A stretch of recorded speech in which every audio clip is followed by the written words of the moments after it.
All right. Yeah, there we go. I wanted to make sure I was in the right spot. So while I do that, I need to send my mm, mm, mm, mm, mm, mm. Let's go in here. Okay.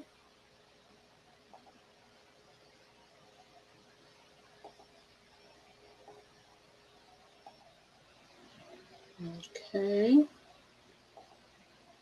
Take some time and put this out there for everybody. Let's see who we got over here. Let's see who we got over here. Let's see here. Mhm. Mhm. Mhm. Mhm.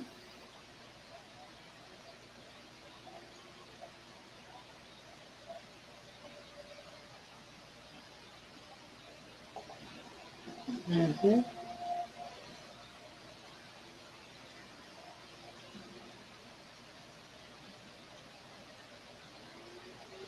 Mhm. Mhm.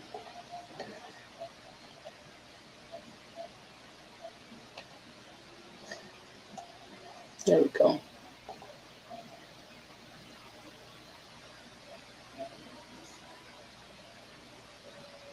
Okay.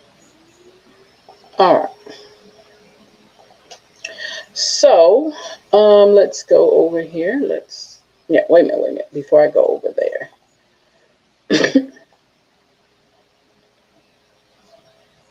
I'm going to give everybody a few minutes while that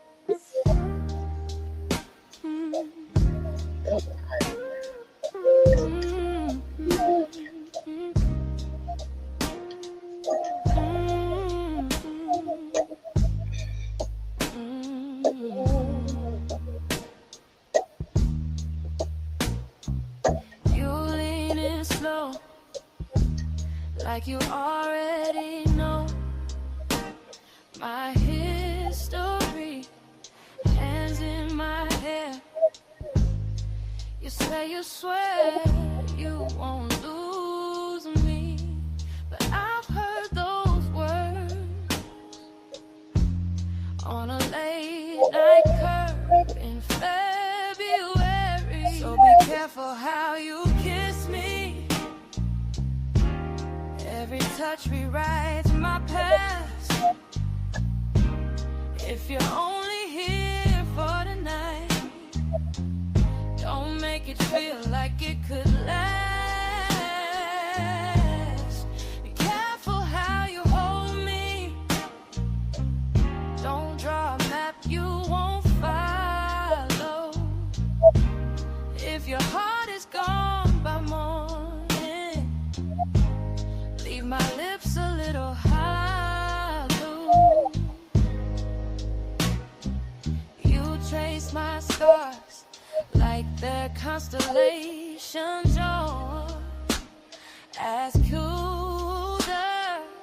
ask who I was before the world made me colder. I laugh it off while every wall is tipping over. So be careful how you kiss me. Every touch rewrites my past. If you're only here for tonight, don't make it feel like it could last. Be careful how you hold me. Don't draw a map you won't follow. If your heart is gone by morning, leave my lips a little hollow. Don't say my name like a promise you can't keep. Don't make my nightmares leave. Oh, just be careful how you kiss me. Every breath pulls me inside.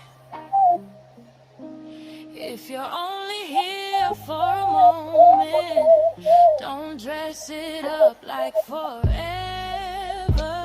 this time. Be careful how you hold me.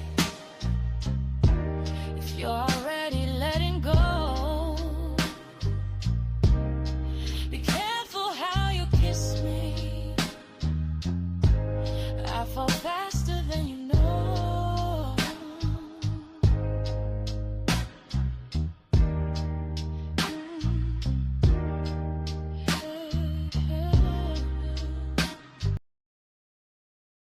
All right. Good evening. Good evening. Welcome, welcome, welcome back to the Legacy Liftoff series. And as you can see, we are live. I just did earlier, I did the Rooted and Rising radio show. I did that around 12-ish. So I am back here again on YouTube, you guys. I'm trying to get in the habit of being regular here on YouTube again. I know you guys probably have seen a lot of my videos because I make sure that I get streamed out in that area. Um, as you know, I am Coach Salida. I am a certified coach. I want to let you know I am a certified coach. I am not a therapist. I don't have a license as a therapist. Um, I am a certified coach. And I am a certified empowerment coach. And my niche is African American women. Um, why? Because I am an African American woman. Now, there are times I talk to all, but I really definitely specifically love talking to African American women um, because I relate. Not only because I'm a woman, because I am an African American and proud of it. Yes, I'm sorry. I'm just clowning. But welcome, welcome, welcome to the show. This is Saturday. This is our Saturday edition. We do a Wednesday edition at 7 o'clock here, and we do a Saturday edition at 7:30. I came on a little late tonight, but that's all right. I am here. Some of our students probably come in, and if they don't, they can go back and watch this video for sure. So we are, I am so proud of us because we have this chapter and one more chapter that we're going to be doing. And it's from our ebook, Miscalculating Her Story, Black Women and the Rewriting of History. So we have been deep down in this. And let me tell you something, you guys. So this is what happens for I think the last two shows we've done, I forgot to turn on the live button. So you guys didn't get a chance to hear everything we talked about. Had a great show, had a great, great show. It was awesome. But you guys didn't get a chance to hear what we talked about because I forgot. And it was like right at the end when I looked up and said, "Oh my God, it's not live." I forgot to touch the live button. But this time I didn't. So we're going to go ahead and get started. You missed a great treat for our first Monday renewal. We do first Monday renewal every month. And with the first Monday renewal, we did the first light ritual. And we did some breathing exercises. We did some meditation. And actually, one of our students actually started doing something, and she sent me a picture of where she already completed the project that she had been putting off for so long. So it worked. And so I was very happy to get that news from her, and I'm very proud of her. Um, and she's one of our regular students.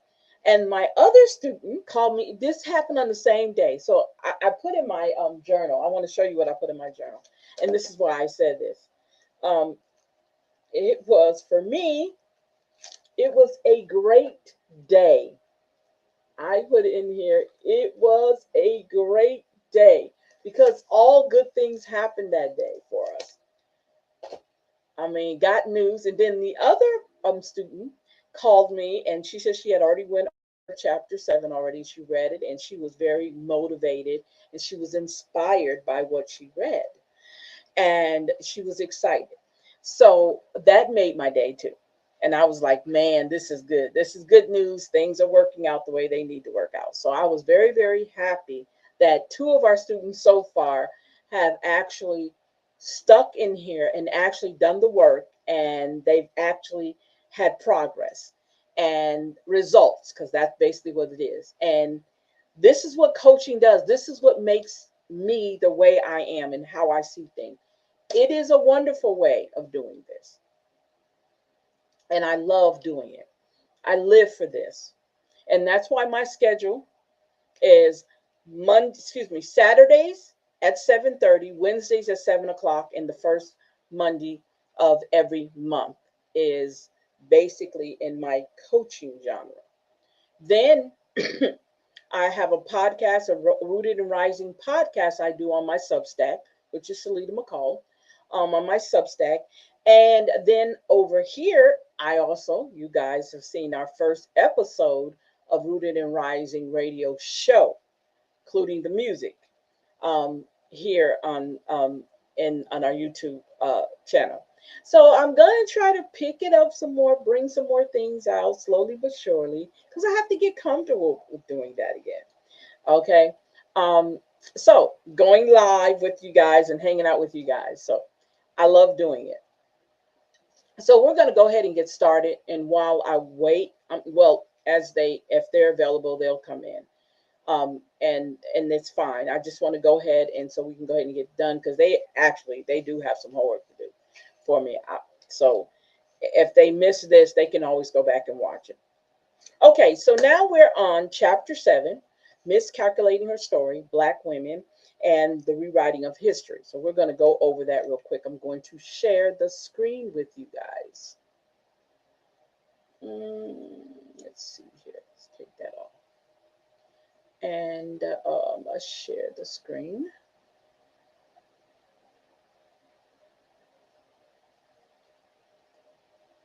Okay. All right, so here we go. So let's see here. Oops, I made that too big. Okay, there we go. I don't know why it does that. Whenever I make it big, it decreases in the numbers. I don't know what that's about, but that's all right because we're about to have this. Okay, Chapter 7, Celebrating Black Women's Achievements, Notable Figures and Their Impact. Again, we talk lots and lots and lots in this book about our story, how the narrative needs to be told by us. And if someone else is telling the story because that person is no longer here, documentaries, you can watch plenty of them on YouTube that actually feature some of our heroes, our sheroes, okay, in this movement, in the history of America, okay? And lots of times we don't like to say, some people like, it's not Black history, it's American history. It is basically American history. We just have a place in it that keeps getting, you know what I'm saying? So it says, throughout history, several Black women have emerged as pivotal figures, each leaving an I can't say the word, indelible mark on their communities and the broader world. Excuse me. These women, often overshadowed by their male counterparts, have demonstrated resilience and ingenuity in the face of systemic oppression. Their stories challenge the conventional narratives that have frequently sidelined their contributions and highlight the importance of recognizing their roles in shaping history. Figures such as Harriet Tubman and Sojourner Truth not only fought for the emancipation of enslaved people, but also advocated for women's rights, intertwining, their struggles in a way that exemplified intersectionality. Now, the impact of notable figures extend beyond their immediate actions. They have also inspired generations of Black women to pursue activism and leadership. For instance, the legacy of civil rights leaders like Angela Davis and Audre Lorde continues to resonate today, encouraging younger activists to embrace their identities while fighting for justice. These women exemplify how personal experiences of race and gender could inform broader social movements, making their contributions crucial to understanding the complexities of the Black female experience. Their narratives remind us that the fight for equality is not monolithic, but rather a tapestry of woven from diverse threads. Moreover, the rewriting of history to include those figures is essential for future generations by challenging the dominant historical narratives that have often erased or minimized the contributions of Black women. We create a more inclusive understanding of the past. This process not only validates the experiences of those who came before us, but also empowers current and future activists. The stories of these notable figures serve as a beacon of hope and motivation, illustrating that change is possible through courage and determination. In recognizing the contribution of Black women, we must also address the miscalculations that occurred in historical narratives. The tendency to portray Black women solely as victims overlooks their agency and the proactive measures they took to instigate change. By critically examining these misrepresentations, we can better appreciate the multifaceted roles that Black women have played throughout history. This understanding fosters a deeper connection to our roots and encouraging us to carry forward the torch of advocacy and empowerment. There is my word, empowerment. Finally, the celebration of notable Black women figures is not merely an act of remembrance, it is called to action. As we honor their legacy, we are reminded of ongoing struggles for racial gender equality. Their stories compel us to continue to fight and to ensure that the future narratives are inclusive and respect representative. By amplifying the voices of those who have been silenced, we can reshape the historical landscape and inspire a new generation of Black women to rise and make their mark on history, which has already taken place in many times, in many places, in many instances, especially right now.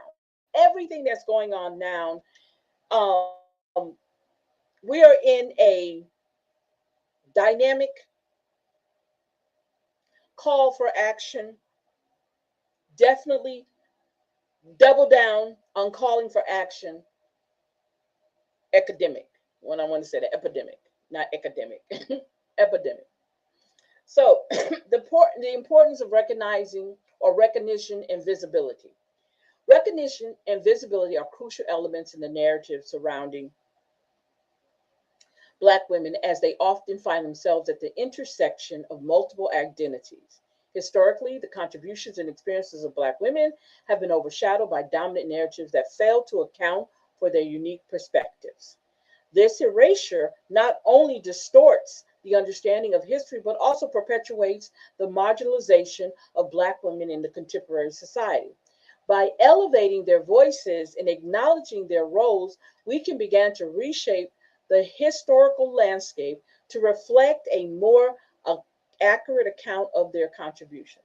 So, this is why it's so important to watch interviews that these young women have given and watching documentaries about them, because that's how we hear their story, and mainly from them. It's not always about the documentary being produced and created, it's also about the essence of that woman looking at us. We did one with Shirley Chisholm and her actually sitting there and we're listening to what she was saying.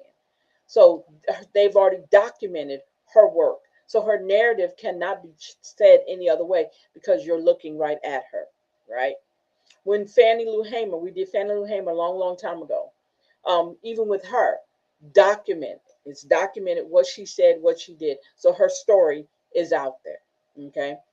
The importance of recognizing the recognition extends beyond mere acknowledgement. It serves as a powerful tool for empowerment.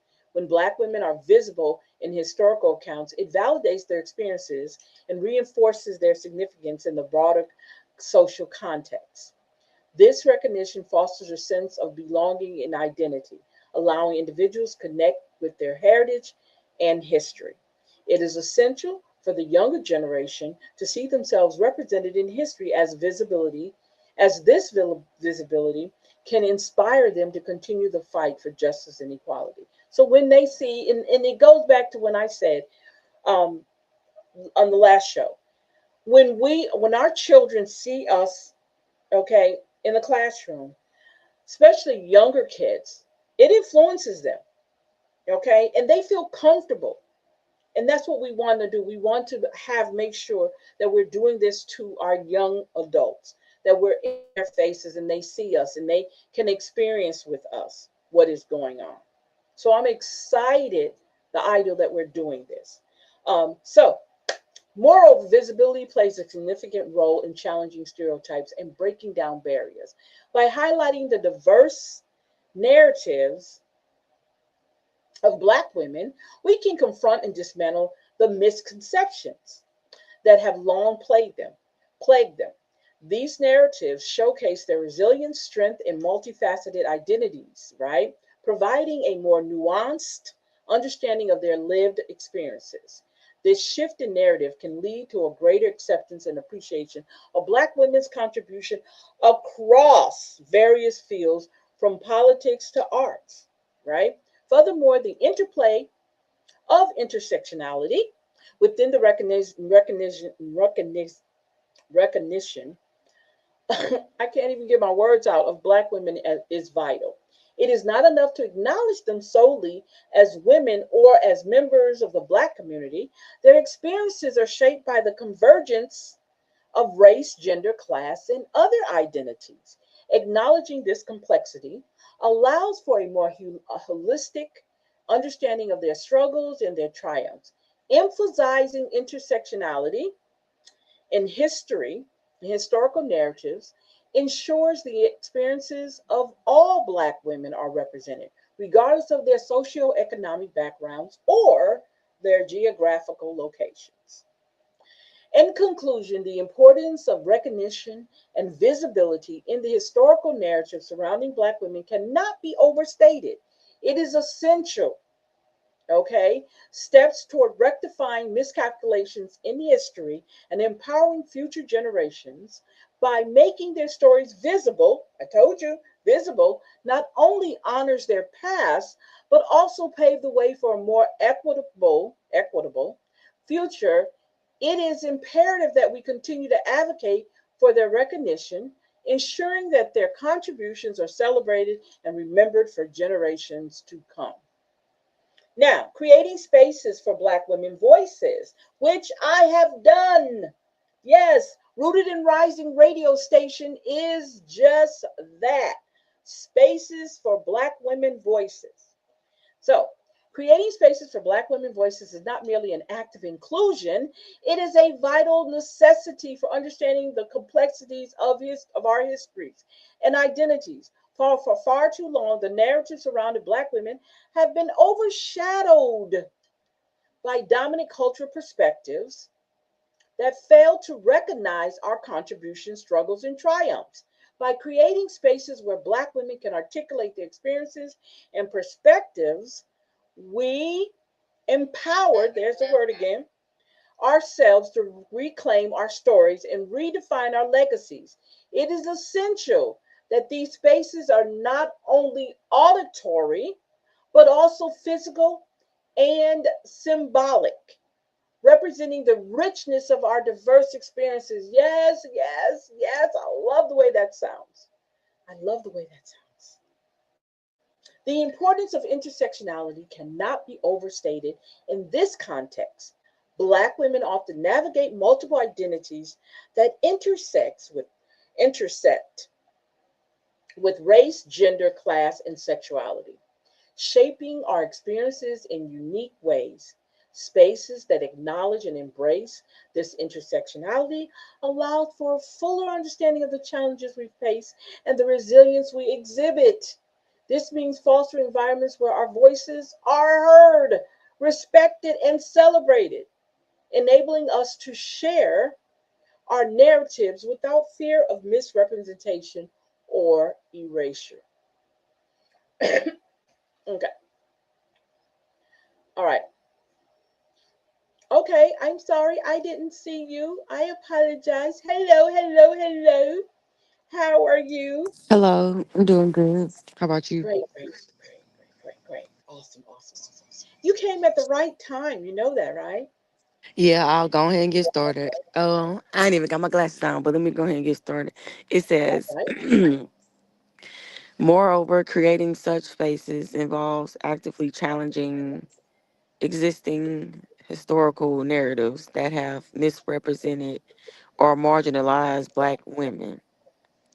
We must confront the systemic biases that have shaped these narratives, often portraying us in stereotypical or reductive ways.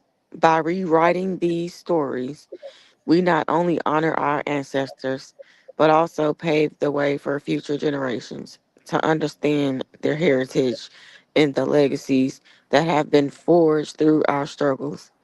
This reclamation of history is an act of resistance and a declaration of our rightful place in the tapestry of history. In practice, this can take many forms, from community gatherings and workshops to literature that centers, is that what I say? Hold up, hold up. Let Black me, let me, let literature me. that centers, Okay, where you at? second paragraph. Mm, in practice, take them. In practice, this can, yeah, Yeah, that's centers. That's right. That's right. centers Black women's voices. Each platform serves as a vehicle for sharing experiences, fostering solidarity, and building networks of support and empowerment. It is crucial that we create an inclusive environment where all Black women feel encouraged to contribute, knowing that their voices are valuable and necessary. By doing so, we cultivate a culture of mutual respect and understanding, ultimately enriching the discourse surrounded our histories. Excuse me. As we strive to create spaces for Black women's voices, let us remember that this is not just a movement, but a collective journey towards self affirmation and empowerment. Our histories are multifaceted, and it is through the sharing of our stories that we can truly honor our past and shape our future. Together, we can ensure that the voices of Black women resonate loudly and clearly, weaving our narratives into the larger story of humanity. This is our call to action to uplift each other and to create spaces where our voices can thrive. Can be heard, right? Yeah, thrive. Okay, can thrive. So, Yeah, do you see how important it is to have a space for our voices to be heard? This extremely. is one Because example. they're limiting everything right now. Like they just gutted the Voting Rights Act in front of us. So it only gets worse from here on, but only if we allow it. Only So if we yes, allow. platforms like this are needed. And if people are checking, like we talk about Miss C, Mhm. the numbers for the women are way more than the men right now. For the men. That's So right. yes. I can't hear you since you switched. I can't hear you since you switched. I switch. Okay. So, oh, okay. Hold up, hold up. I'm there. My lights are going off and on. My dots, the green dots. All I Uh-uh. did was come out of the share the screen. I was sharing my screen. Uh-uh. I'll be back. So can you hear me?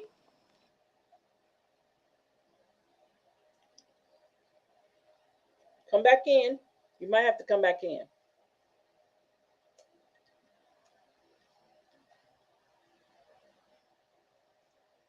So while we're waiting on her to come back in, there we go. Let's see. Yep. Okay, They were good there we now. go. Yeah. Some I don't know what happens because all I did was share the screen. So when I was sharing the screen, that's probably what you could hear me and then pop out. But that's Yeah, all that right. other one should drop. That other one should drop for Yeah, pretty soon. let me pull this one. This one down here. Yeah, there we go. Okay. So yes, you are No, so that was the wrong one. okay. No, I'm listening to you. Okay, let's go. Hold up. Come back in.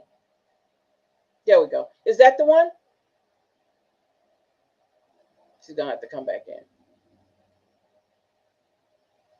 I'll move that one from the stage real quick. And then when she comes, there we go. Okay, let's try this one. There we go. Now, can you Yep. hear me? Yep. Okay, there. All right. So yeah, so it's so Lord, it's so important now. And this is why the show I do the Rooted and Rising Radio, it and I made that for us. And we're gonna do I did a live show today on YouTube, on this YouTube channel. I did a live show. Um, and I try to do it between 11 and 12 on Saturdays. That's what I've been trying to do. I'm not saying I'm guaranteed to do it, but this makes it where this is a voice um, for us to talk and share so many things. Hello, Miss Dixon. Um, so we just finished reading chapter 7. So we're finished, and I know you said you read the last two chapters already. She said she finished the last two chapters, which is great. Yay, yay, yay! And she liked them. And this actually gives us, like you just said, Shamir, that how our voices are being muffled, or we're not having. But I want us to always have a place and a space to talk and get things out that we need to get out. Um, because if we don't, it's going to always be we'll never get what we want out of this. We'll never get what we want out of this. So it's definitely important. Latasha left. Latasha, come back. Oh, there she Cut is. thing probably messed. You know how you gotta go out and go in sometimes. See, Yeah. was everything. Hello, Miss Yeah. Latasha. There you go. There you go. Good evening, everyone. I have a lot going on, but I still managed to No. make it here. I can't stay Okay. long, but I managed to make it here. Yes, she And did. yes, I did. I read all the way up to chapter 8, Uh huh. Uh huh. Uh huh. and it was very motivating, very inspiring. Great. That's what I want to hear. Awesome. The next book we're doing, but we're gonna wait. We're gonna take a little break from the book. I gave you. I hope you guys checked your emails because I sent you Yep, the I worksheet. see. Okay, from works for chapter 6, and your 50 words. So there's no time limit on it. Just when you say, "Hey, I finished my 50 words," I made a sentence and I defined them all, and they came from chapters 5 and Mr. Tasha 4. gonna be done first, so I ain't even gonna say nothing. Well, wait a minute. I'ma How just you wait know on that? I her. just told you I got a lot going on. Mm-mm. She But a stellar I'm going to student. finish it, baby. I'm going to finish it. I ain't going to lie to y'all now. But I ain't gonna She don't promise know you the I'm gonna type of be the student I've first been. one. You see, she don't know the type of student I've been. YSKT and UCN been taking me out, so I ain't been Well, doing my no, I'm homework or dealing with nothing. family Look, issues. yeah. I'm not dealing with no channels and things like that. I'm dealing with family issues. Only So issue. That's a yeah, whole other thing. But Miss Dixon, you gonna do it. I know you're gonna do it, Miss Shamir. You're gonna do it too. Y'all gonna both yes, do it. I'm ma'am, not. I'm gonna do it.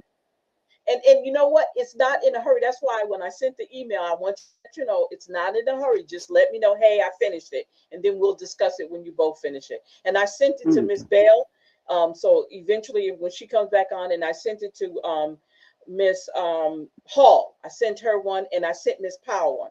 So everybody has it. I'm not rushing nobody. You ain't got to jump up and do it, but it will be done. And then chapter 7, trying to figure out what I want to do to y'all in chapter 7 and 8. I might do those together instead of having them separate. But the vocabulary words are out there. Um, so let's see. The next book we got coming up.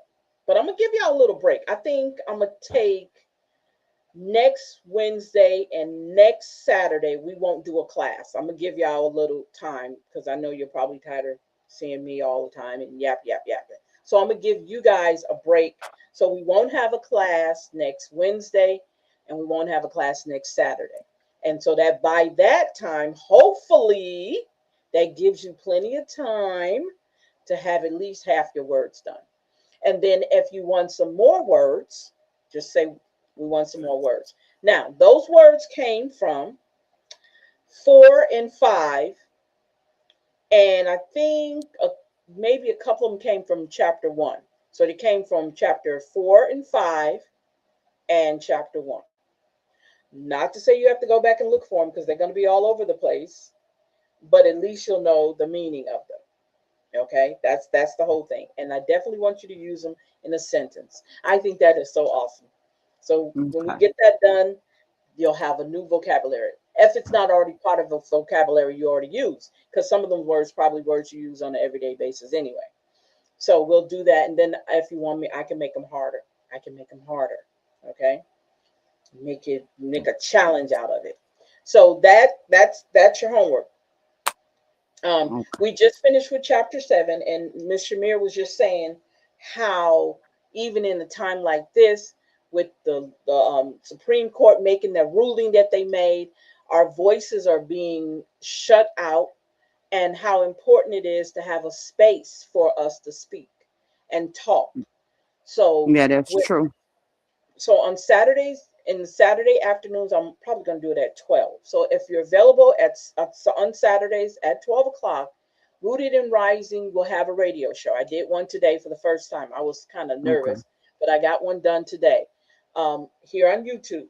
So if you want to come over there, and like I said, that is a space for us to talk, okay? To be Okay. able to say what you want to say. We do it over here, but this is a class. That over there is going to be a show. So I'm going to be playing music Okay. in between it, the whole 9 yards, because it's actually a radio show. But we definitely have we definitely can do like segments. Like today, I did 4 segments together, and we were talking about the stripping of the veil, the state of America was what I talked about today, and broke down all this that's going on right now, and what was our end result, what is our call to clarity, is what it's called. How do we go about it?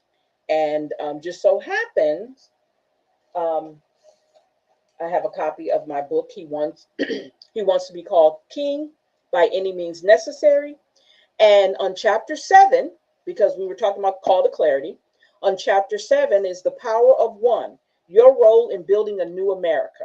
So I broke down some of the things that suggestions, because this is almost like an instruction book on how we're going to handle America in this craziness that's going on. Because the name of this book is He Wants to Be Called King by Any Means Necessary, the Chaos and Disruption of the American Dream. And now, believe it or not, this book was almost a predictive, because I wrote this way before things got way out of hand. I did not expect all this craziness to happen, but that's what I did when I wrote this book. So it talks about, look, it even talks about intersectionality. So that word just keeps popping up all over the place. So yeah, so it has 4 steps in here. I think it's 4. Let me make sure there's 4 steps in Is here. that what I read on your son books? Huh? That book, He Wants to Be Called King. Was that a part of that I had read on Sun Books? Um, Is that the name of that? no, I don't think so. Cause this one is on Amazon. This book is on Amazon.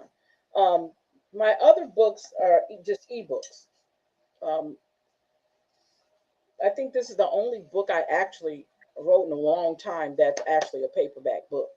But most of my books are ebooks because it's much more easier to write an ebook than do this whole 9 yards. This is more complicated than it is to do an ebook. So I Okay. don't know.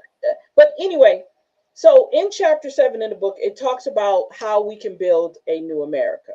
And this is what I kind of basically shared since we were just talking about that. Um, it says every revolution, every societal shift, and every movement for change starts with individuals. It starts with one person deciding that the world doesn't have to be the way it is, and then taking action to make it better. We often look to grand figures in history for inspiration. Hmm. The Martin Luther Kings, the Harriet Tubmans, the Rosa Parks. But what we forget is that those great leaders were, at their core, individuals who decided to act in the face of overwhelming odds. I love that. And they were made powerful by the communities that supported them. In a fight for the new America, one of the most equitable, just, and sustainable, each of us have a role to play. One individual actions, however small they may seem, can ripple outward, affecting change in our families, our neighborhoods, and our societies. So when I told you, Shamir, earlier, when you got up there and talked, and Miss Dixon, I think you were on the show last night, Yes, how ma'am, I was. Jock Roy, what did Jock Roy do? What did Jock Roy do at the end? He mentioned something Shamir had asked one of those police officers. That tells you that little ripple, you got his attention. He says it's political, but you were just asking a question. Right. And they don't like when you ask questions They don't like you because asking questions. they feel offended that you would even be knowledgeable of their hidden agendas that they have. Exactly. So And he felt threatened by mhm, that question that she had asked. that's right. That's right. And the ideal that how dare her, that's another thing. How dare her? It's How it's dare it's it's not right. it's That they, and just like it was said, and it's true. They will, when she goes back, and don't be afraid, because let me tell you something. No matter how what try to trap you set for God, people that stand in the truth, mm-hmm, no weapon can be formed up against that. So you go and you mm-hmm. continue your activism. That's You I right. You continue do will. that. not stop. I You never planned continue. on You don't let stopping. that stop. You don't let that stop I you, never, because I never planned on stopping. I ain't worried about Because none what of it these does people. too, it emboldens you. Think about it like Mm, that. yeah, right, You on his radar already, so that's an emboldenment. It's not about right. saying, "Oh God, leave the mayor recognizes me." No, you want to be that thorn. You want him to feel that thorn in his side. Yeah, that's the mm-hmm. thorn in the side. You know, it's You know what I and it want you to do? I want you to go back and watch that video, because I did see when she got up there to speak. I seen uh one of them write something down. uh-huh. Yeah, of course. I They probably seen them when she got up there. I seen them writing something down, worked down her name. They probably worked down her name because My they name know who already and written Shamir. down on the thing on the paper, so they know my name Yeah, already. they know who Cause you gotta Shamir is. sign up for the thing. I just put my first name. I don't never put my last name. I don't never put oh, my they'll find it out. address. They'll I They'll find don't it never find out. it put my out. address, and I don't never put my They'll phone find number. out, Me You baby. know. Let Oh me tell yeah. you. I mean, I'm in the city of Alexandria system, so they gonna know. You know where I stay at. Yeah, Right. I'm a yeah, customer. yeah, It's So not exactly. right that they target the citizens yeah, when it's not right. when It's not they right. voice their concerns. Uh, Yeah, it's a dirty game. yeah, Mm-hmm. it is a dirty game. You're right. It's But terrible. one thing about it, you don't let it stop you from speaking the truth. Yeah. Mm-mm. Yes, ma'am. Yeah. So they probably think we we probably look. They probably think we have a big training class and we train people Recruiting to people. politically, and I we ain't sit back studying them and folks. I don't care. I really don't care what they think, because You recruiting folks. I'm just being funny. I'm really just being funny. I understand what you're saying, but I really don't. I don't care what they think. I How it's gonna don't. be? Answer this question though. Answer, since you said it's political. How is it? Answer it for me since you already put words in my mouth. Like, what is it that I'm Well, supposed to be he running feel from? that way. Yeah, He just projecting. Oh, to make it look Uh, bad on him. yeah, you know, exactly. yeah. Everything is political when it comes to the city. So what is you talking It about? has to be. You have no other choice. You I I mean, wouldn't know, be there if it wasn't political. and the thing is, he's talking about election time. It has nothing to do with it because we have these same complaints when you've been sitting there. Has nothing to do with He well, know elections. they that. need to reignite him out of there. That's right. We're gonna reignite him That's out of gonna be there. that's need to be put on the shirt. That's my Reignite Yeah, him vision. right on up out of there. reignite Roy out of here. Yeah, yes, ma'am. That's how that need to go down. Because I don't see the city thriving with him No, staying no. in that seat. He I had can't I long see it. enough. He's had long enough. yes, We he need to did. put You're terms on local right. officials as well Mayor, because if that's we can right. do it at We state definitely level need to put Right. and terms on federal level, we need to do it at the city level too because he's been in And the office other it. too ones, long. Mm-hmm. the other ones that's been sitting there, you got uh two that knows and that Fowler reads and and see that it's wrong. yes, But really, yes. and three, I don't know if that third one, but I'm quite sure in her heart before she go to bed at night, she think about it. Oh yeah, of You talking course. about Cynthia Right Perry? now, yeah. Yes, Right ma'am. now, it's not looking too favored in the people's eyes, and that's the issue. And believe me, What her I skin is seen, and then when she at the end of it, when she said that she wanted to holler at Jews and Malcolm, I knew Mm-hmm. something was up then. Mm-hmm. That's guilt. That's guilt. Let me holler at you. yeah, Oh, exactly. She not gonna change their minds. not at No. all. He, now, I think Tavares had a conversation with Malcolm, and he said Malcolm was like shocked that she did that, that she voted the way she did. So, Well, um, I don't know. I really don't know what's going on with them and that mhm, man, what Roy, but it ain't right.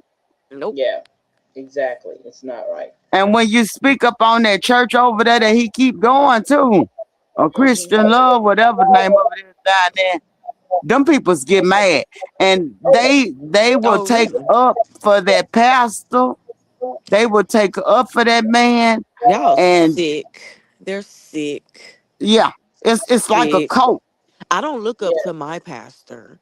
I don't yeah. look It's up like to a cult. nobody in the church. Period. If you're gonna, and the thing is, if you're my friend, you'll defend me when I'm not in the Right. room as well as I'm in the room. But my thing is, if your friend is a dirty friend, you got a dirty friend, and if people have a need to say that you have a dirty friend, your friend is dirty. Taking up for him gonna make you look crazy. It is. If you're gonna continue If taking my up for friends doing something that's wrong, I'm gonna him. tell Hmm. them that they doing something that's wrong, and I hope that they will be honest with me and do the same. I'm gonna pull That's my right. friend to the side and I'm gonna say, well, hey, you know, I feel like this. You Exactly. got to be held accountable for things that you do. Exactly. Exactly. I think accountability is in here somewhere. So it says here But the when first you step. go along, because if you go along with what they doing wrong, Hmm. then hey, you ain't Yeah. no better than them. Exactly. You're no better than them. That's right. So it says the first step It's awareness. just not right. Yep, you're right. The first step is awareness and acknowledgement. Before we can take meaningful action, we must first become aware of the systems around us, the ones that perpetuate inequality, injustice, and environmental destruction. This step requires more than just intellectual understanding, it demands emotional acknowledgement. It's about recognizing the ways in which our own lives are connected to the broader web of social, economic, and political systems. The next thing, educate yourself and others. Learning about the systems of power, privilege, and oppression is the first step in creating change. It's about understanding how history has shaped our present and recognizing that the work of dismantling oppressive systems is ongoing. It's also about educating others, particularly those who may not be aware of the struggles that marginalized communities face. Conversations, book clubs, and community events are all opportunities to share knowledge and spark awareness. Examine your own privilege. No matter who we are, we all hold some form of privilege in society, whether it's based on race, gender, class, or an ability. Acknowledging our privilege allows us to understand how we can contribute to systems of inequality and how we can use our privilege to advocate for those who don't have it. This self awareness doesn't come with shame, it comes with empowerment and responsibility. Understanding and intersectionality of struggles. The fight for justice isn't one dimensional. It's about recognizing that various forms of oppression, racial, gender, and economic, environmental, are interconnected. As individuals, we must learn to support movements that intersect with our own struggles. Understanding the fight for one form of justice is the fight for them all. The second step, personal accountability and action. Once we understand the systems of power and how our role within them, the next step is to hold ourselves accountable for the change we want to see. It's easy to point fingers at institutions, politicians, or corporations, but real change begins with us, the everyday person who makes decisions every day that contributes to the world around us. Vote with purpose. Voting is one of the most powerful tools we must influence systemic change. But it's not just about voting for a particular party or candidate, it's about voting with purpose. Educate yourself on the issues. Vote for policies that align with justice and equality. And support leaders who prioritize the well being of all people, not just the wealthy or powerful. Conscious consumerism. Every dollar you spend is a vote for the world you want to create. By making conscious choices about where you spend your money, supporting businesses that prioritize ethical labor practices, environmental sustainability, and community empowerment, you are taking a stand against systems that exploit workers and the planet. Invest in businesses that share your values and divest from industries that harm marginalized communities or the environment. Volunteer and organize. Change doesn't come from a single action, it comes from consistent collective actions. Whether it's volunteering at a local shelter, organizing food drives, or working with grassroots organizations to build community power, your time and energy can have an incredible impact. Organize your community, work together to address shared concerns, and build the kind of solidarity that can disrupt the status quo. Support the underdog, which we all do. When you have the power to uplift someone, do so. Support individuals and organizations that may not have the same access to resources, visibilities, or opportunities as others. Whether it's mentoring someone from an undeserved community or underserved community, or donating a small local nonprofit, your support can make a world of a difference. We come together when we act with purpose. When we build from the ground up, we are unstoppable. Now, more than ever, we need each other. More than ever, the world needs you. The change you seek doesn't start in Washington or Wall Street or any other distant institution. It starts with you today in the life you lead and the choices you make. The third step, building solidarity in community. At the heart of any transformation is community. The ideal that we are stronger together is not just a slogan, the foundation of any social movement. When individuals come together in solidarity, they create networks of support, resilience, and strength, and that no system of oppression can easily dismantle. From, from strength, form strength and networks of support.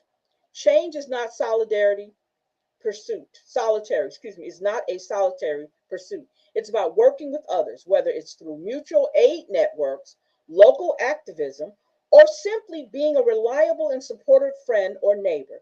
Solidarity is about lifting others as you rise, understanding that your success is linked to the success of those around you.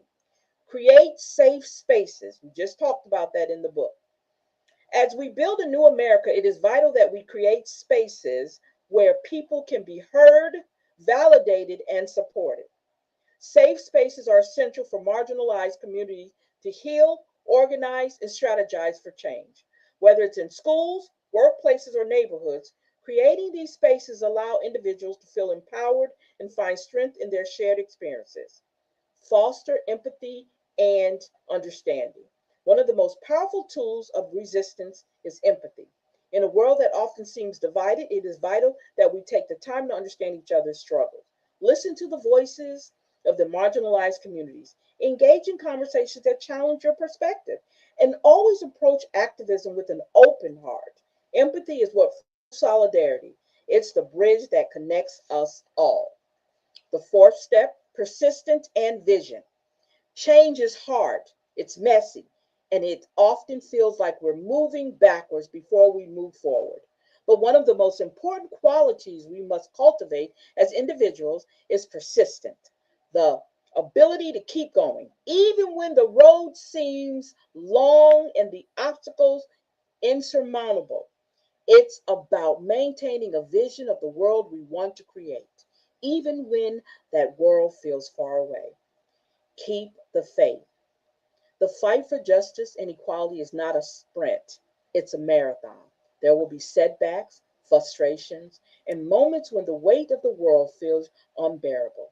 But in those moments, remember that every step forward counts. Every protest, every conversation, every vote is part of a bigger picture. Inspire others. Lead by example. Your actions will inspire others to act, whether it's through the work you do, the way you live your life, or the causes you support. You can light a spark that motivate others to join the fight. Every individual has the potential to influence others, and that influences multiplies when we work together. Dream big. The new America we envision isn't just about fixing what's broken. It's about imagining something better. Dream big, dream boldly, and never limit your vision of what's possible. The world we're building together will be one of collective prosperity, justice, and freedom. But it would only come to fruition if we dare to dream it. Conclusion.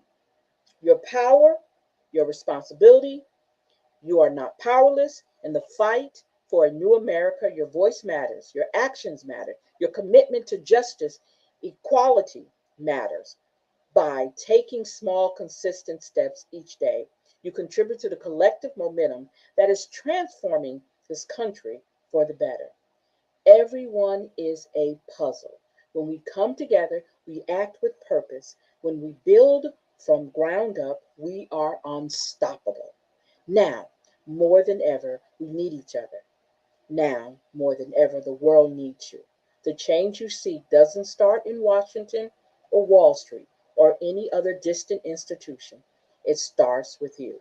Today, in the life you lead and the choices you make. So there is a small blueprint of how we have already, most of this stuff we've already started doing. We've been doing it for a minute. So a lot of this we've already been doing. And the ideal that we started from a grassroots, the idea that we're still empowering people, the idea that we're having these conversations in these safe spaces, all of this, all of this is what we're already doing. So I want you guys to pat yourself on the back. And you know what? I think you deserve an applause. You're doing the work. You're already doing the work. You're in the midst of the work right now. Whether you believe that or not, you are in the midst of all the work. So what do you guys think about that? What do you summarize? Did I read? I hope I didn't read too fast. Did y'all hear me? That we have to continue to educate ourselves and educate others, especially the younger generation, so that we don't go um, on being misrepresented. Exactly, exactly. We have to be leading by example. That means we have to be that example in the work that we do. Nobody's saying that you have to act a certain way. Just keep doing the work. Keep doing Right. the work. Inspiring people. Okay? Everything is not going to be perfect. Everything is not going to fall into place. Sometimes we look for perfection when there's no need for it. Just come out and do the work. If it's messy, so what? When it's ready to get fixed up, it will get fixed up. Because sometimes, we find ourselves hesitating on moving forward some of the things that we want to do, some of the things we want to get involved in, because we're afraid that it's going to be messy, that it's going to be confusing, that I can't do it, and it's going to make you frustrated. Instead of just going ahead and doing it, and then look at what you've done. The challenge is for you to actually step out there and do it. Whether it's messy or not, it doesn't matter. You did it. And that's how you have to look at it. I did it. Even though I didn't get this far, I got so far in it, I could have got further, but that's all right. At least you took the step and you actually done. The action is much more important than the concept of it being in your head. Okay, the concept of it being in your head is fine, but the action, you actually taking yourself and actually making it happen, that's a whole nother ball game. Whether it doesn't work out or not, you did it. Every loss is a win. I Every loss. agree. And you have to look at that. And then it's learned lessons, because we're in the learning period too. Doing all the things that we do, this is all learning. We're all learning how to move forward, how to navigate through all the craziness that's going on. Because last night, I was on my phone. The ultimate sin of not sleeping is scrolling on your phone. So I found myself going through all these different news articles, listening to all these different videos, and I literally got overwhelmed. And I literally put my phone down because I literally was feeling it started to actually affect me just in that little bit of time. It started affecting me. I It like know. gave me We this having to take a hope. break because there's too much going on. It's too Too much. fast. Yeah, yeah, and it's purposely done like that. They want the chaos. They want us to go crazy. They want us to be all over the place because it's easy to control us that way. Okay, they control us better when we're all over the place. Um, and when we get to the point of our desperation, when we become desperate, then it's like, okay, I'm just going to give up. Oh, okay, I'm just going to give it up, and I'll listen now, and I'll do what you say. And that's what they're looking for. That's what they're looking for across not only just black folks, they're looking for that across all, because the whole purpose is Project 2025. um, Basically is to have us up under one authoritarian regime, and that's the goal of all this chaos and craziness that's going on. But we have to be stronger, we have to be resilient, we have to be persistent, and we definitely have to have a plan of action in place. I'm admiring, I was reading some posts from the young ladies who are doing the recall on Jeff Landry right now, two black young ladies, and she was expressing in her letter that she wrote. Jasmine Crockett. Okay, so Jasmine Crockett got a hold to her their movement, right? And she said, "Yeah, get them out, whatever." So here come the Louisiana Democratic Party came up and was patting Jasmine Crockett on the back. Well, those young ladies felt some kind of way, and they kind of like vented on how they were feeling about how you're going to ignore us, and you didn't even you acknowledged Jasmine Crockett making a comment, but you didn't say nothing. So instead of them saying, "Okay, what can we do to help you?" Because she said nobody's reached out to them to help them. They've been doing this on their own. And they've been frustrated, just like a woman venting, like she's supposed to vent. White women vent and nobody says nothing. But when black women vent, it's always an issue. So she was basically venting on all the hard work they've done and how things is like everything is going so fast for them, and everything. So she was kind of like throwing, like saying, you you give Jasmine Crockett credit for something we're doing. Like you totally ignored us. So instead of them saying we apologize, they said, well, if you don't want us to say anything else about it, then we won't mention it. Instead of saying to her, how can we help? How can we become part of this? How can we, what resources do you need? Now, this is the Democratic Party, the Louisiana Democratic Party. They got offended because they felt, Very interesting. But are we yeah, surprised? Because you say they flip all the time, yes, right? yes, And yes, they fighting for the same thing. exactly. So why don't we? Supposedly. That's crazy. I mean, Supposedly. Supposedly, they should stand there. You should unite instead of going yeah, against each other. But It again, doesn't like make Miss any Salita sense. say, like Miss Salita be saying, um, if this were the other way around, if this was a yeah, strong, because this is a strong black woman that we're talking about. So if it yeah. was a white woman, or if it was a, what, you even say a Oh, strong black man sometimes, right? yeah, exactly. Yeah, It wouldn't yeah. go this way. That's why No, it wouldn't go black that way. women, that's why black, this is why we need what Miss C does. This is why we need it for reasons just like this, because we need the encouragement. Because these ladies Right. are trying to do something that it take a lot of courage to do. You know, Mm-hmm. it's the governor we Mm-hmm. talking about. If I know that, and I see another black woman doing something, and I know it's righteous and it's, they speaking the right thing, I'm gonna Mm-hmm. support that. But if it's just a Exactly. bunch of shenanigans, I don't want no Right. part in it. Exactly. Exactly. I don't want See, no these are part in that. But if I know that they righteous and they doing the right thing, I'll support it. exactly. So down in the comments, they was like, well, why didn't y'all going at each other? Y'all should get in the same room together, or y'all should reach out. And I said, no, they need to reach out to her because they have the more power. Why should she reach out to them? They know she's doing it because they comment on it. So if they know she's doing it, they should reach out to her. And in their conversation they had with her, not one time did they say, well, look, give me your name, number, and let's talk. Not, they didn't say that. They didn't answer her like that. They felt, quote unquote, offended that she told them that you giving the the accolades to Acknowledgement. Jasmine Crockett. Yeah, acknowledgement to Jasmine Crockett, but you didn't say nothing to us. We're the ones who's doing it. So she felt slighted, and I told her keep doing it. I put in the post in big right a letter, bold. I said sorry for the caps. I said, but you keep speaking out. If things get Well, hard, you keep talking about it. I said they want to always make us silence what we need to say when things are going, when things are not going our way. We're not supposed to talk about it. You want to make us small and irrelevant. No, you have a right to speak on it. I said I'm proud of you, young ladies, for doing what you're doing. And I said keep this in mind. You're gonna go down in history going after that governor. that's I said true. so. Don't let nobody tell you. Everybody wants to give them instructions on how. No, you didn't come up with the ideal. And that's basically what I told one guy. You didn't come up with the ideal. You weren't brave enough to do this. Anytime a black woman does something, here come the vultures.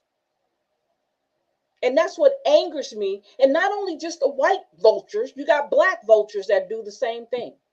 Oh yeah. And everybody got an excuse. I got kids. I got a dog. I got a cat. I got a horse. Okay. Then why are you even making a comment? Why are you even making a comment? Because you're feeling guilty that you didn't do it. When people come up with excuses when something is going on and they come up with excuses why they can't, most of the time it's because they're guilty. Because you didn't have the balls, excuse my language, or the resilience to do it. But let a Right. black woman do something. Here they come. And that's what angers me. And that's what needs to be talked about. That's what women have to understand. Keep doing it. I don't care if they don't like what you're doing. Keep doing it. Oh, it's not going to help. It's not going to do anything. So what? It got their attention. She's got national attention right now because they talk That's about her right. on the local news and on the interstate, on the national news, mainstream media. They're talking about what she's doing. Some You are people, absolutely right. Because do you know how I hear that all the time, Miss Salita.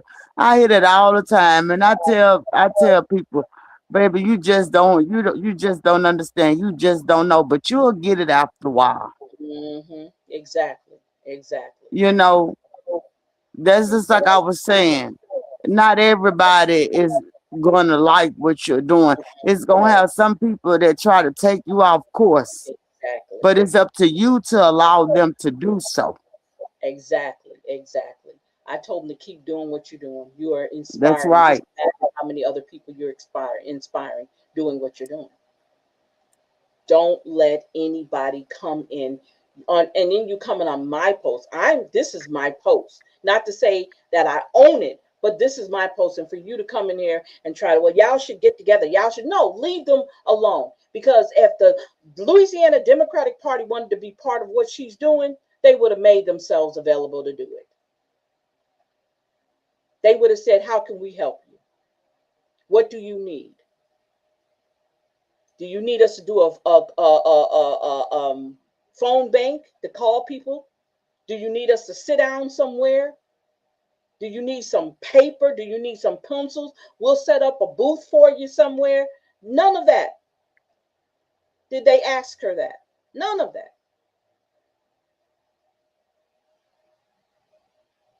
But that's how you can tell who the true people are. That's another way you can tell if people really for real. The Democratic Party is just that, a Democratic Party. They pick and choose who they're going to support. Now, why didn't you say, okay, you know what the governor has done in the Supreme Court? Why wouldn't you be advocating with them to get his behind out of there? And not only are they going after the governor, there is a group of people going after the mayor of New Orleans right now. What's his name? Sid Edwards. They going after him too. They're recalling him. So they're recalling two people at one time for Louisiana right now. So we're about to make history. And them girls deserve, those young ladies deserve whatever comes their way. And they do need the support of people. And she's having Zoom meetings. She's I think she said she had to come on live on Facebook because she had so many people trying to get in. So the momentum is going to hit. They got to October to make this happen.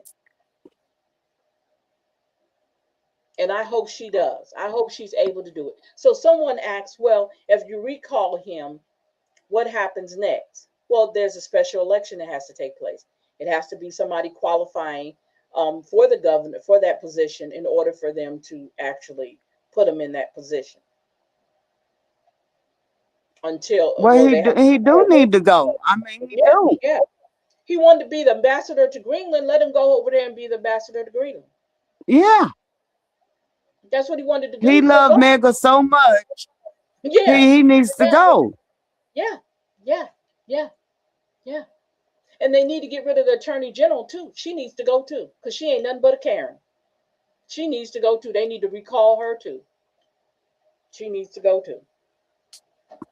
Recall And they everybody. wonder why Louisiana the bottom state out of Yes, all other states on the map. exactly. All the Exactly. 52 states on there, Mm-hmm. and they at the bottom. Yeah. We are at the bottom.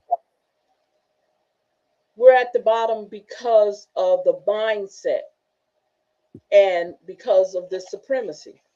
Now, on my page, and I know we weren't supposed to be talking political stuff over here, but we're talking it because this is a safe space to talk about it. On my page, on my Facebook page, I shared on my page a the states, all 50 states and the states that succeeded from the union. Out of all those states that succeeded from the union, Louisiana is the only one who can validate and can be really legally succeeded from the union. You know why? Because we still are under the French rule. So we're the only legit secession or succeeded state if we was to actually do that. legally binding, we can walk away from the United States because of us still being under the French law. The Napoleonic law is what they call it. But everybody else could get in trouble for it, even though, quote unquote, they've already done it. Out of 13 states, we're the only one who can legally walk away and be validated to walk away. Everybody else can get in trouble for treason. I mean, I'm just saying, because they fell up under United States. Everything is the way English law is. So when you think about it, we're living in a state that didn't want to be part of the United States. Isn't that crazy? So we have Texas was one of those states, Tennessee, um, Georgia, Alabama, Mississippi, Florida. What was the other state? Let me see if I can pull that up real quick. But I thought that was very fascinating, and I had heard about that, and it is considered treason what the Confederacy did. It was considered treason, and the ideal that nobody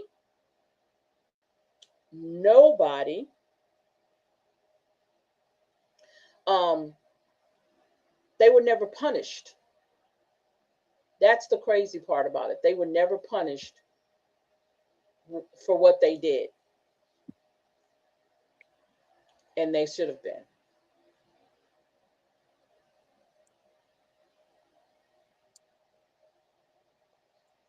Okay, I'm gonna share this with you guys real quick.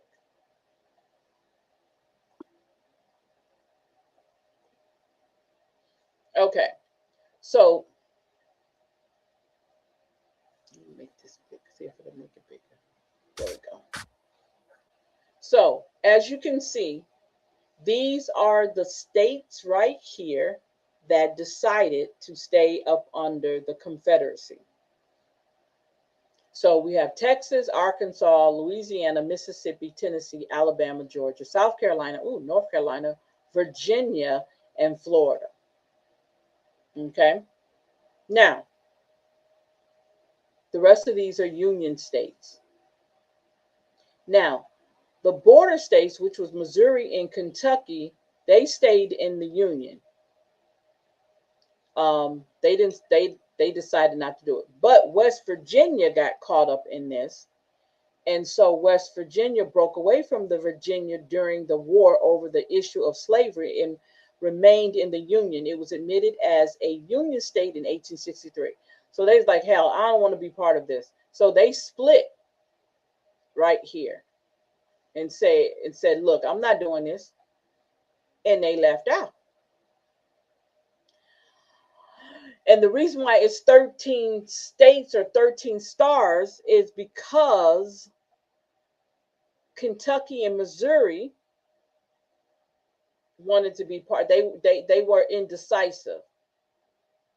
So that's why they say the 13 stars are here.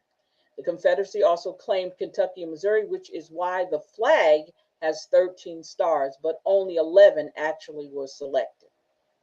So these, out of all these people, they can be charged with treason. And the only person who cannot be charged with treason is Louisiana, because we do not fall up under the United States English law. So, but we will still be considered indirectly a treasonous because we were once with the United States. Am I right? Yes, ma'am. Okay. I So just think it's crazy how these people know that they doing wrong and they mm, refuse to do right.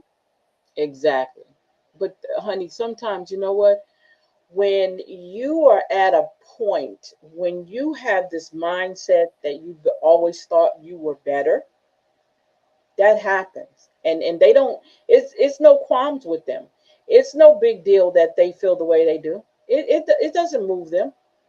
It don't make them no better. Or, I mean, it doesn't make them feel any type. See, when you're soulless And remember, we talked about empathy. They have no empathy. It's more apathy than empathy. So they have no caring spirit in them. So they don't care unless it's something to do with them. If it has something to do with them, then that's a different story. But if it doesn't, or their family, that's fine. But if it has any outside people, they have no desire, none whatsoever, to even be bothered with it. They don't care. That's why it's so easy for them to do it. You mean if they get convicted? No. When I say convicted, I mean their heart being convicted. Okay, this is wrong. I'm treating people wrong. Then they don't have that, because you got to have a soul to be convicted, and they don't have that. Lots of people don't have a soul, and they've made that a point that we think a lot of people walking around here have a soul, and a lot of people don't. I know that sounds crazy, but it's true. They can eat. No, I understand what you're They saying can live. completely. They just don't have a Yes, soul. ma'am. They're dead. So it says here these 11 states officially seceded from the Union and formed the Confederate States of America. So they did form their own because they wanted to keep slavery, and they wanted to continue mistreating black people. And that's where a lot of the money, the cotton money, was. Tobacco, because you got Tennessee was the tobacco. You have cotton, you had sugar cane. And then if you look at Texas, on top of Texas was Oklahoma. You see Oklahoma's not shown right here. But right there on top of Texas is Oklahoma. So Oklahoma wasn't established yet because they got that as all Texas. I see that. Hmm. So they had never separated yet. That means if you think about it, Texas is huge by itself. So yeah. So I thought that was very interesting. I know we get way off subject, but I wanted to show you guys that because I thought that was very interesting. Let me It see. is. And it's all about us learning. It's nothing gonna hurt us to learn something.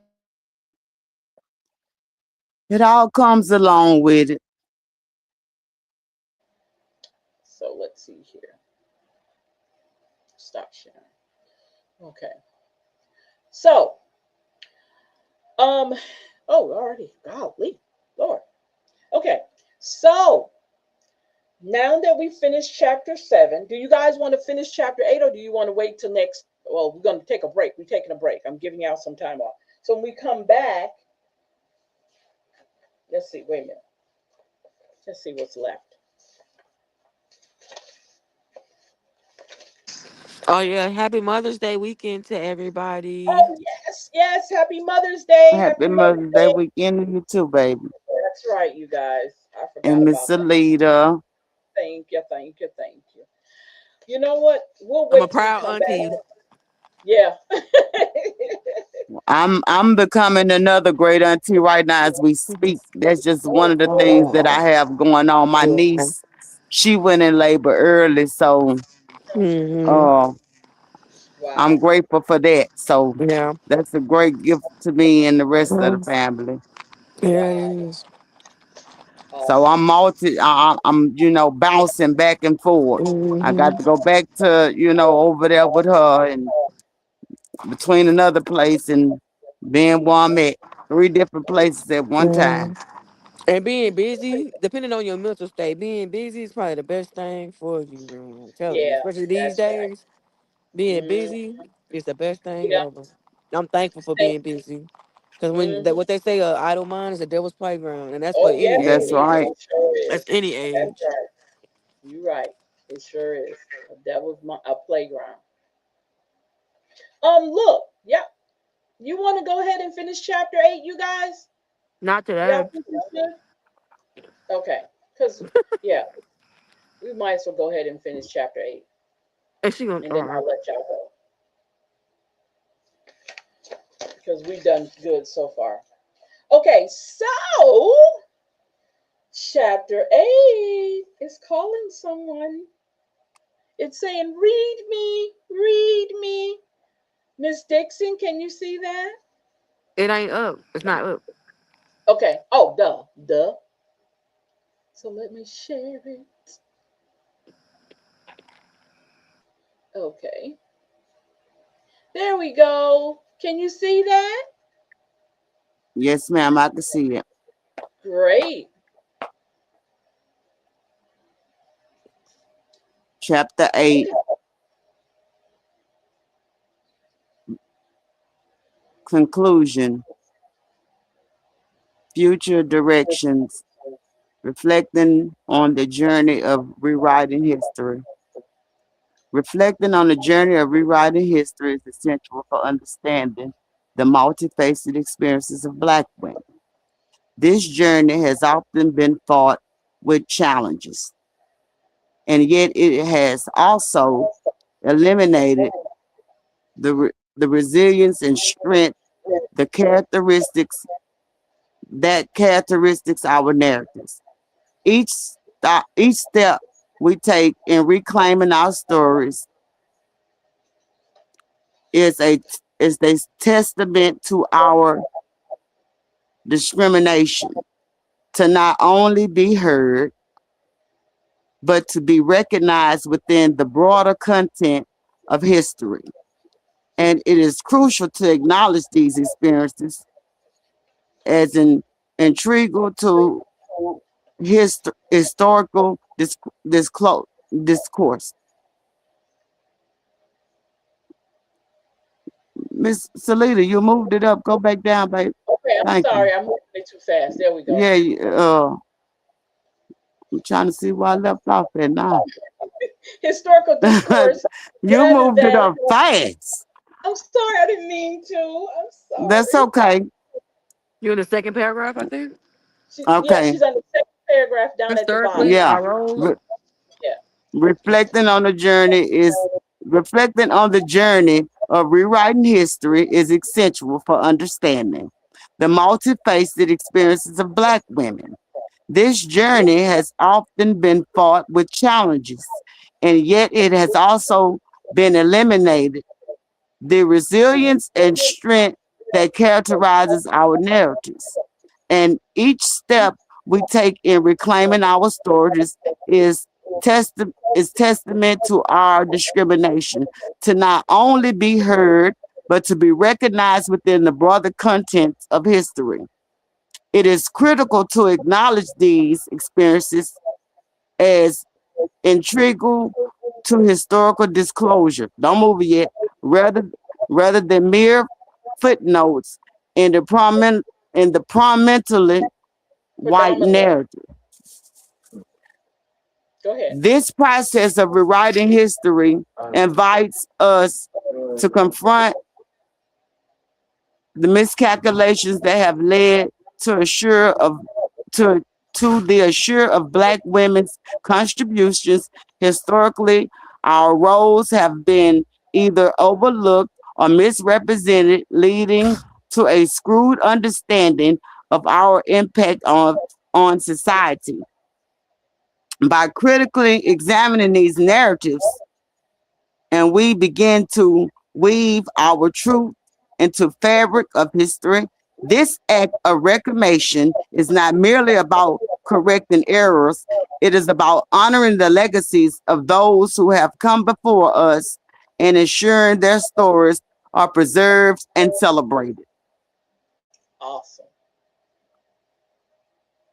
Intersectionality Oh, plays go a ahead. vital role in this journey, and it also, I mean, in this journey, and it allows us to explore unique challenges faced by Black women. Our experiences are shaped by conflu- confluence of race, gender, and class and other identities, making it making it Imperative. imperative to approach history from a historical perspective.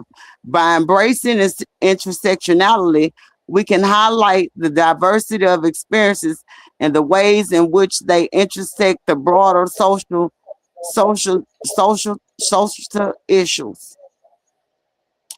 This understanding enriches our narratives and provides a more comprehensive view of history that includes the voices of all Black women. As we reflect on our journey, it becomes evident that rewriting history is also about empowerment. It encourages us to take ownership of our narratives. As we assert our rightful place in history, this empowerment fosters a sense of pride, belonging among Black women, and we also see ourselves represented in the stories we tell. It is a call to action for all of us to support one another in this endeavor, recognizing all our collective strength lies in our ability to uplift and celebrate each other's stories. Ultimately, and reflecting on the journey of rewriting history in this intervention to continue to work of the to continue the work of those who have paved the way for us. It is a reminder that our narratives are powerful tools for change, capable of challenging dominant narratives and inspiring future generations. As we move forward, let us commit to ensuring that our stories are not only told, but are celebrated as vital contributions to the tapestry of human history, affirming our place within it and inspiring others to do the same. Awesome sauce. Awesome sauce. Okay, Miss Shamir, Yes, the role of the community in supporting Black women. The I community can barely plays a hear you. pivotal. Huh? I can barely hear you. Oh. Just talk up. That's all. The community plays a pivotal role in uplifting and supporting Black women, particularly in the context of their unique experiences and challenges. This support manifests in various forms, aid, from mutual aid networks to advocacy for social justice. By recognizing and valuing the contributions of Black women, communities can foster environments that encourage empowerment, creativity, and resilience. In doing so, they help to combat the historical miscalculations that have often sidelined the voices and achievements of Black women in historical narratives.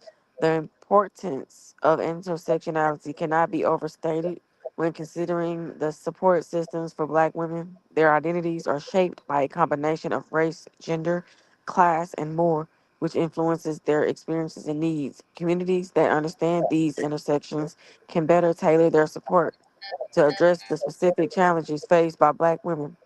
This nuanced approach not only enhances the effectiveness of community initiatives, but also promotes a more inclusive narrative that respects and honors Black women's diverse realities.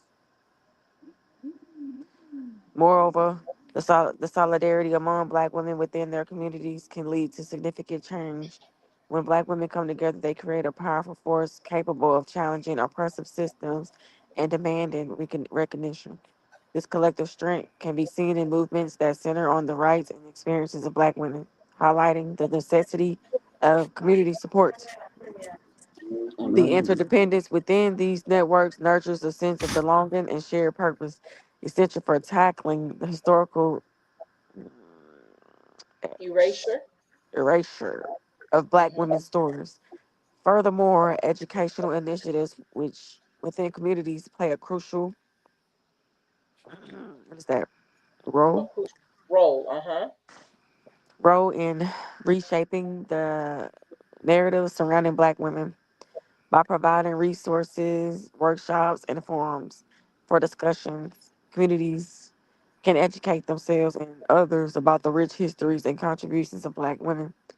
This knowledge sharing helps to rectify historical inaccuracies and fosters a more informed and empathetic society. Education also empowers Black women to reclaim their narratives and assert their rightful place in history. In conclusion, the role of the community in supporting Black women is multifaceted and vital for both individual and collective empowerment. By embracing intersectionality, fostering solidarity, and prioritizing education, communities can create spaces where Black women's voices are heard and valued. This support is essential not only for the well-being of Black women, but also the advancement of society as a whole, as it helps to dismantle the long-standing miscalculations that have obscured their obscured their. I sound so country when I say obscured their contributions throughout history. Oh, so I'm gonna read the last and we're finished. Moving forward, strategies for continued advocacy. In the journey of rewriting historical narratives, excuse me, surrounding Black women, it is imperative to adopt strategies that ensure continued advocacy and visibility. Black women have often been regulated, um, relegated, I'm sorry, the word is relegated, to the sidelines of history. Their contributions are overlooked or misrepresented. To combat this, we must actively engage in reclaiming our narratives through education and awareness. This involves not only amplifying our voices, but also encouraging younger generations to embrace and share their own stories, thus creating a rich tapestry of experiences that challenge the dominant narrative. One effective strategy for advocacy is the establishment of community networks that foster collaboration among Black women across various fields. These networks can serve as platforms for sharing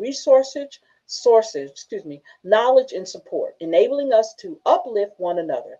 By collaborating with others who share similar goals and values, we can create a formidable force that challenges institutional biases and promotes the importance of intersectionality in our struggles. This collective approach will help to ensure that our diverse experiences are acknowledged and celebrated. Additionally, utilizing social media as a tool for advocacy presents a powerful opportunity to reach wider audiences.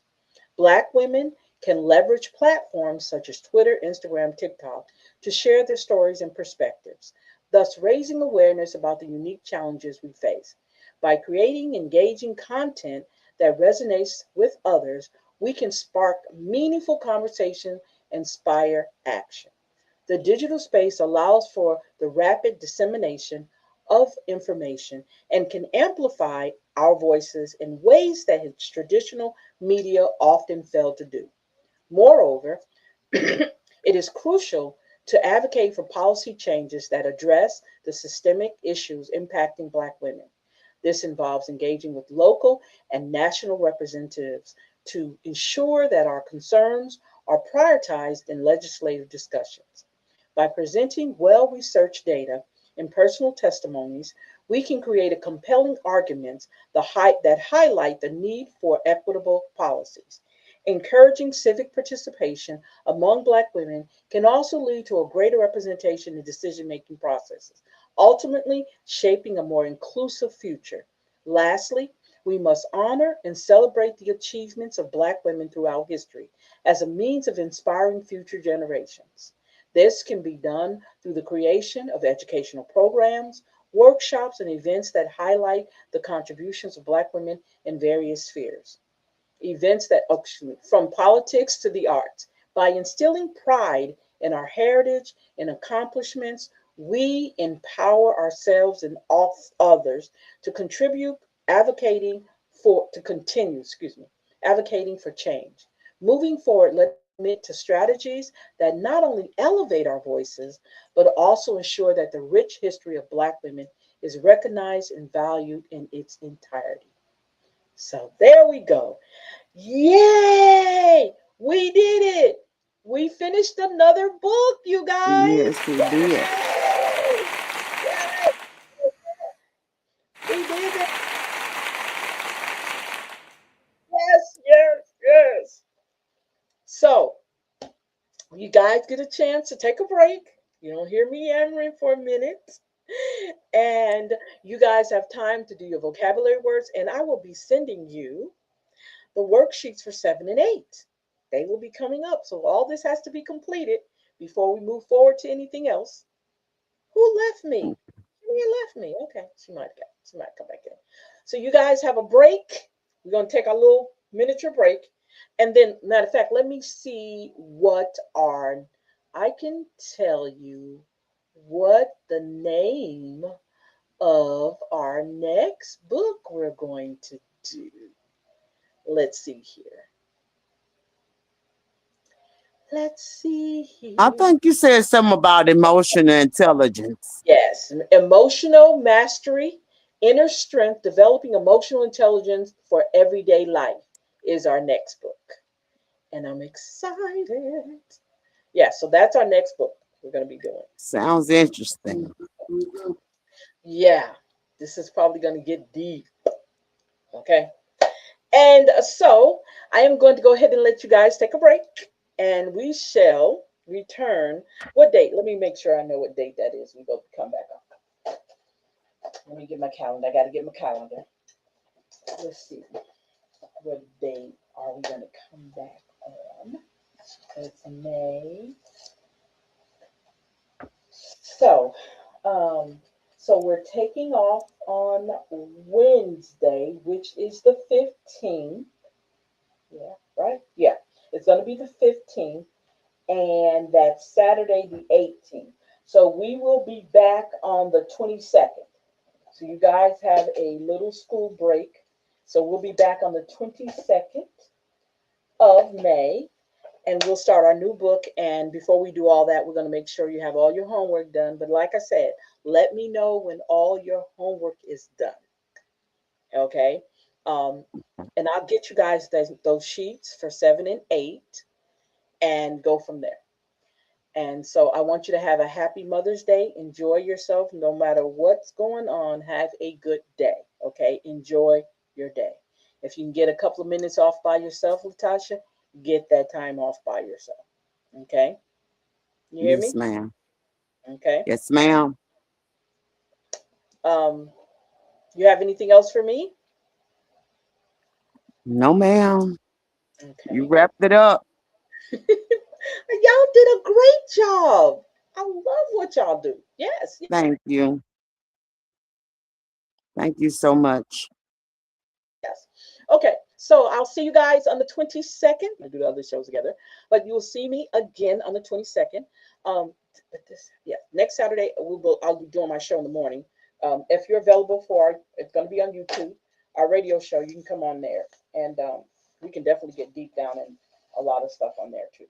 So I'm going to go ahead and let you go, and you have a great night and good night. Good night. Bye bye, sweetie.